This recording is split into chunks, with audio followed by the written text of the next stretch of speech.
Hello అండి అందరికీ, this is Ramana. Welcome back to my channel. ఒక చిన్న పొరపాటు వల్ల క్యాన్సర్ ఈ స్టేజ్లో ఉన్నది. సో ఏం జరిగింది ఏంటి, ఆడవాళ్ళందరూ చాలా జాగ్రత్తగా ఉండాలి. సో మనకు మెయిన్గా వచ్చేది లేడీస్కి ఏంటంటే breast cancer, cervical cancer, ovarian cancer. వాటికంటే ఎక్కువ కూడా సర్వైకల్ క్యాన్సర్, బ్రెస్ట్ క్యాన్సర్ ఎక్కువ చూస్తాం మనం. సర్వైకల్ క్యాన్సర్ అంటే గర్భసంచి ముఖద్వారానికి వచ్చేది. ఇంకా బ్రెస్ట్ క్యాన్సర్ గురించి అంటే తెలిసిందే కదా. So every month breast cancer అంటే సెల్ఫ్ ఎగ్జామినేషన్ అనేది కంపల్సరీ లేడీస్కి. మా అమ్మ చేసిన ఒక చిన్న మిస్టేక్ వల్ల ఆ బ్రెస్ట్ క్యాన్సర్ ఏ స్టేజ్కి వచ్చిందంటే ఇప్పుడు ఎంత అసలు అది వెళ్తూనే ఉన్నది. ఒక్కసారి మనకి క్యాన్సర్ సెల్ అనేది ఇంకా ఏమంటారు డివైడ్ అవ్వడం స్టార్ట్ అయింది అని అంటే ఇక అది వెళ్తూనే ఉంటుంది. దాన్ని మనం ఎంత రేడియేషన్ పెట్టి ఎంత కీమో పెట్టి ఏం చేసినా కానీ అది డెడ్ అవుతుందా అనుకుంటే ఒక్కొక్కసారి ఏంటంటే చాలా వరకు సరే ఇంకా క్యూర్ అయ్యారు అని అనుకున్నా కానీ మళ్ళీ ఎగైన్ అది తిరగబడుతూనే ఉంటుంది. అట్లా తిరగబడి చనిపోయిన వాళ్ళు కూడా చాలామంది ఉన్నారు. అన్నిసార్లు మనకు లోపల మన బాడీలో ఒకసారి క్యాన్సర్ సెల్ స్టార్ట్ అయింది అంటే అది పూర్తిగా పోతుంది అని కూడా నమ్మకం లేదు. ఎగైన్ కూడా వచ్చే వాళ్ళు చాలామంది ఉన్నారు. క్యాన్సర్తో ఆల్రెడీ ట్రీట్మెంట్ అయిపోయి ఇంటికి వెళ్ళి మళ్ళీ సెట్ అయిన తర్వాత మళ్ళీ ఎగైన్ వచ్చి మళ్ళీ అది మొదటి నుండి స్టార్ట్ అయిన సిచ్యువేషన్స్ చాలామందిని చూశాను నేను. సరే ఇంకా ఫైనల్గా ఏంటంటే మా మదర్కి ఏం జరిగిందంటే బ్రెస్ట్ క్యాన్సర్ ఎప్పుడంటే తనకి ఆల్మోస్ట్ ఒక 15 ఇయర్స్ బ్యాక్ ఏంటో చిన్నగా ఊర్లో ఇంకా విలేజ్లో అన్ఎడ్యుకేటెడ్ పీపుల్స్ అంటే ఎట్లుంటారు, చిన్న గడ్డ ఒకటి అయిందంట. ఇట్లా బ్రెస్ట్ దగ్గర ఒక గడ్డ లాంటిది అయితే మన ఊర్లలో ఏంటంటే తెలిసిందే కదా, పసరు మందు ఉంటుంది కదా, పసరు గడ్డ కదా అనేసి పసరు చెట్టు పెట్టేస్తే కొంచెం గడ్డ అయితే పోయి ఇంకా పైకి రాలేదు. కాకపోతే ఏంటంటే అది కొంచెం ఇట్లా పుండులాగా పడింది. సో అది అట్లనే ఉండింది. అది అట్లనే ఉండడం వల్ల ఇంకా తనకేంటంటే పెయిన్ ఒకటి లేదు. మెయిన్గా అక్కడ మెయిన్ రీజన్ ఏంటంటే మనం నెగ్లిజెన్సీ చేయడానికి ఈ క్యాన్సర్కి పెయిన్ లేకుండా అది డెవలప్ అవుతూనే ఉంటుంది ఆ గడ్డ అనేది.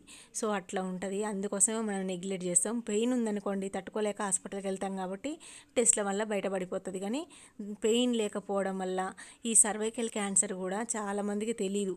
అంటే వైట్ డిశ్చార్జ్, ఆ పౌల్ స్మెల్. సో నెక్స్ట్ ఏంటంటే కొన్ని సిమ్టమ్స్ తెలిసినా కానీ అంటే ఇర్రెగ్యులర్ పీరియడ్స్ 10 డేస్కి 15 డేస్కే రావడం, ఇలాంటి సిమ్టమ్స్ అన్నీ ఉన్నా కానీ కొన్నిసార్లు చాలామంది లైట్ తీసుకుంటూ ఉంటారు. అది ఏదో stage, first stage second stage దాటిపోయేంత వరకు కూడా వాళ్ళు చూసుకోలేరు. అలా ఉంటుంది సిచ్యువేషను. యాక్చువల్గా ఇంకా మా మదర్కి ఏంటంటే ఇంకా తను పసరమందు కట్టింది అన్నాను కదా, కొంచెం పుండులాగా పడింది, అది అయిపోయింది. ఇంకా చాలా డేస్ తర్వాత మాకేంటంటే నాకు కొంచెం నాలెడ్జ్ ఉంది ఈ క్యాన్సర్ మీద. ఎందుకంటే నేను ఎన్సిడి స్టాఫ్ నర్స్గా చేశాను కాబట్టి. అంటే నాన్ కమ్యూనికేబుల్ డిసీజెస్ గురించి మాకు నాది నర్సింగ్ ఫీల్డే కదా. సో నేను ఎన్సిడీగా చేశాను. అందులో ఏంటంటే క్యాన్సర్ గురించి కూడా ఉంటుంది మాకు. ఆల్రెడీ నేను ఎంఎన్జే క్యాన్సర్ హాస్పిటల్కి వెళ్ళి కొన్ని డేస్ మాకు ట్రైనింగ్ కూడా ఇస్తారు. ఇచ్చిన తర్వాత పంపిస్తారు ఫీల్డ్ మీదకి. సో అట్లా నాకు బ్రెస్ట్ క్యాన్సర్ ఆ టైంలో నాకు తెలిసింది. మా అమ్మ ఏంటంటే మా బాబుని చూసుకోవడానికి వచ్చింది. అప్పుడు నేను డ్యూటీ చేయడానికి వెళ్తున్నప్పుడు ఇంకా. సో అప్పుడు వచ్చినప్పుడు నాకు చూపించింది. కానీ నాకంత తొందరగా ఇంకా నేను అది పలిగిపోయి అట్లా మామూలుగా ఎన్ని డేస్ నుంచో అలా ఉన్నది, ఇట్లా దగ్గరకు వచ్చేసి ఉన్నది. కానీ మరి పుండులాగా అయితే అది వెట్టులో లేదు, డ్రైగానే ఉంది. సో వెట్టుండి అందులో నుంచి ఏమన్నా ఇట్లా వస్తుంది అని అనిపిస్తే మనం కొంచెం కేర్ తీసుకుందాం. కానీ అట్లేం లేదు, తనకు నొప్పి కూడా లేదు కాబట్టి ఇంకా మేము కూడా లైట్ తీసుకున్నాం. చాలా డేస్ తర్వాత అసలు ఇక మేము అది క్యాన్సరు దాన్ని చూపించాలి అన్న థాట్లో మేము లేము. అది అసలు ఎట్లా బయటపడింది అది మేము అది ఆ సిచ్యువేషన్ రాకపోయి ఉంటే అది అసలు బయటనే పడకపోతుండే. ఒకరోజు ఏం జరిగిందని అంటే సడన్గా తనకు పొట్ట ఉబ్బడం అనేది స్టార్ట్ అయింది. సో స్లోగా పొట్ట ఉబ్బుతుంటే గ్యాస్ ఏమో అనుకున్నాము ఫస్ట్ కొన్ని డేస్, ఒక 1 వీక్ వరకు అట్లా. సో అది ఇంకా తగ్గట్లేదు. ఇంటికి వెళ్ళిపోయారు మా అమ్మ వాళ్ళు.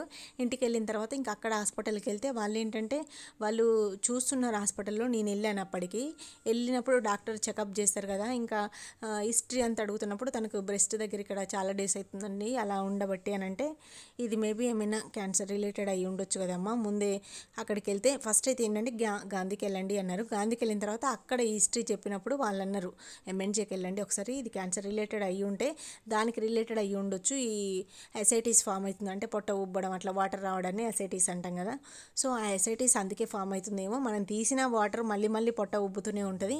సో నీకు డిసీజ్ ఏంటి దాన్ని కన్ఫామ్గా తెలిస్తే దానికి ట్రీట్మెంట్ అనేది స్టార్ట్ అవుతుంది కానీ అంటే సరే అనేసి ఎంఎన్జే హాస్పిటల్కి చాలాసార్లు తిరిగాము. ఇంకా ఇక్కడి నుంచి అక్కడికి ఇంకా ఆటోకి వెళ్ళడం, బస్కి వెళ్ళడం. ఇంకా పాపం మా అమ్మ ఆ సిచ్యువేషన్లలో కూడా పాపం బస్ ఎక్కి, తనకు ఆల్మోస్ట్ 70 ఇయర్స్ ఉన్నా కానీ బస్ ఎక్కిపిస్తే కూడా బస్ ఎక్కి అలాగే వచ్చేది. అట్లా కనీసం నడవలేని సిచ్యువేషన్లలో కూడా ఇంకా అప్పుడు ఇంకా కొన్ని డేస్ తిరిగిన తర్వాత టెస్ట్లు అన్నీ చేశారు. అన్నీ చేసిన తర్వాత కన్ఫామ్ అయింది. ఇంకా అది దాంట్లో నుంచి మనకి బయాలజీకి పంపిస్తారు కదా టెస్ట్.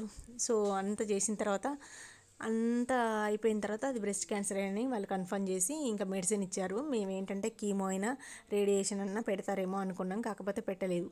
ఎందుకనంటే వాళ్ళు ఏజ్ కొంచెం ఎక్కువ ఉంది కదా, మా మదర్కి 70 దాకా ఉంది. సో అందుకోసమని ఇంకా ఈ ఏజ్లో తనని ఇబ్బంది పెట్టడం ఎందుకు అనేసి ఇంకా వద్దులే అమ్మ, మెడిసిన్ అయితే వాడదాం, కంటిన్యూ చేద్దాం, ఆమె ఉన్న డేస్ అట్లా ఉండనివ్వండి. ఇప్పుడు తన బాడీ సపోర్ట్ చేయక మనం ఏదైనా పవర్ఫుల్ మెడిసిన్కి, ఇప్పుడు కీమో అంటే రేడియేషన్ అన్నా తట్టుకోలేవద్దు, కీమో అంటే చాలా పవర్ఫుల్ ఉంటుంది ఆ మెడిసిన్.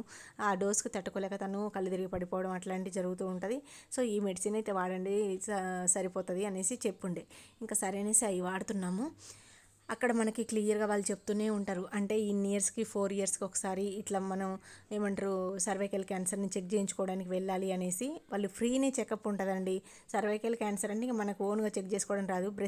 ఇప్పుడు బ్రెస్ట్ సెల్ఫ్ ఎగ్జామినేషన్ అనేది మనకి ఇంట్లో మనం చేసుకునేది కామన్గా, కానీ ఈ సర్వైకల్ క్యాన్సర్ అనేది అట్లా ఉండదు కదా, అక్కడికి వెళ్ళాలి.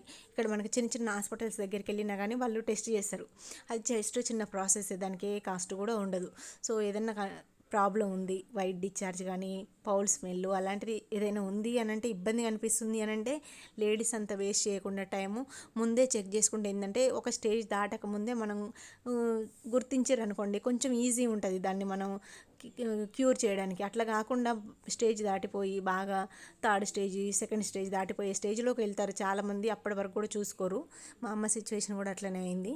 ఇంకా బ్రెస్ట్ సెల్ఫ్ ఎగ్జామినేషన్ అంటే మనకేంటంటే ఓన్గా చేసుకోమని చెప్తారు చాలామంది. ఏంటంటే ఇప్పుడు పీరియడ్స్ అయిపోయిన తర్వాత చెక్ చేయాలి. పీరియడ్ ముందు ఏంటంటే కొన్నిసార్లు అంటే ఇప్పుడు పీరియడ్ ముందంటే కొంచెం హార్డ్గా అట్లా ఉంటుంది కాబట్టి సరైన ఏమంటారు ఎగ్జామినేషన్ సరిగ్గా చేసుకోవడం రాదు కాబట్టి చాలా వరకు మనకేంటంటే యూట్యూబ్లల్లో అన్నిట్లలో పోస్టర్స్లలో వేరే అట్లలో కూడా ఇస్తారు, చేతుల పైకి అనేసి మిర్రర్ ముందు ఉండేసి బ్రెస్ట్ సెల్ఫ్ ఎగ్జామినేషన్ చెక్ చేసుకోవాలి. ఏమైనా మనకి లంప్స్ లాగా ఏమైనా తలిగింది అట్లాంటిది ఏదైనా అవుతుంది, లేదు కొంచెం కొంచెం ఏదైనా గడ్డలాగా ఉండి అది కొంచెం కొంచెం సైజు ఇంక్రీజ్ అవుతుంది అని అంటే కొంచెం కూడా లేట్ చేయకుండా కంపల్సరీ డాక్టర్ దగ్గరికి వెళ్ళి చెక్ చేయించుకోవడం బెస్ట్. కొన్నిసార్లు పెయిన్ ఉండవు అవి కాబట్టి మనం నెగ్లెక్ట్ చేస్తాం.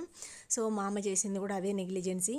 ఊర్లో మందు పసరు అని అదని ఇదని పెట్టడం వల్ల అది ఇంకాస్త స్టేజ్ దాటిపోయేంత వరకు కూడా దాన్ని మేము గమనించలేదు. అది పొట్ట ఉబ్బడం వల్ల బయటపడింది, కానీ లేకపోతే అది కూడా బయటపడకపోవు. ఇంకా మొత్తం ఆల్మోస్ట్ అది ఇప్పుడు బ్రెస్ట్ క్యాన్సర్ నుంచి కింద ఓవరియన్ క్యాన్సర్ దాకా వెళ్ళిపోయింది. సో పాక్కుంటూ వెళ్తూనే ఉంది లోపల, అలా ఆ సిచ్యువేషన్కి వచ్చింది. సో అందుకే చెప్తున్నా, బ్రెస్ట్ సెల్ఫ్ ఎగ్జామినేషన్ కామన్, అది ఇంట్లో చేసుకోవచ్చు, కానీ సర్వైకల్ క్యాన్సర్ కూడా అప్పుడప్పుడు వెళ్తే మనకి ఇప్పుడు ఏంటంటే వ్యాక్సిన్ కూడా ఇస్తున్నారు హ్యూమన్ పాపిలోమా వైరస్ కోసం, హెచ్పివి. సర్వైకల్ క్యాన్సర్ రాకుండా వేస్తారు ఆ ఇంజెక్షన్. ఇప్పుడు గవర్నమెంట్ కూడా ప్రొవైడ్ చేస్తుంది, పిల్లలు పెద్దవాళ్ళు వేసుకోవచ్చు అనేసి చెప్తున్నారు కదా, కంటిన్యూస్గా అడ్వైజ్ ఇస్తూనే ఉంటున్నారు. సో ఇప్పుడు ఏంటంటే మా మదర్కి ఇప్పుడు ఇంకా ఏమీ చేయలేము మెడిసిన్తోనే. అది కూడా ఏంటంటే జస్ట్ రిలాక్సేషన్ కోసం, ఇంకంతే, అంతకన్నా కొంచెం స్ప్రెడ్ అవ్వకుండా ఉండడం కోసం అని మెడిసిన్ ఇచ్చారు.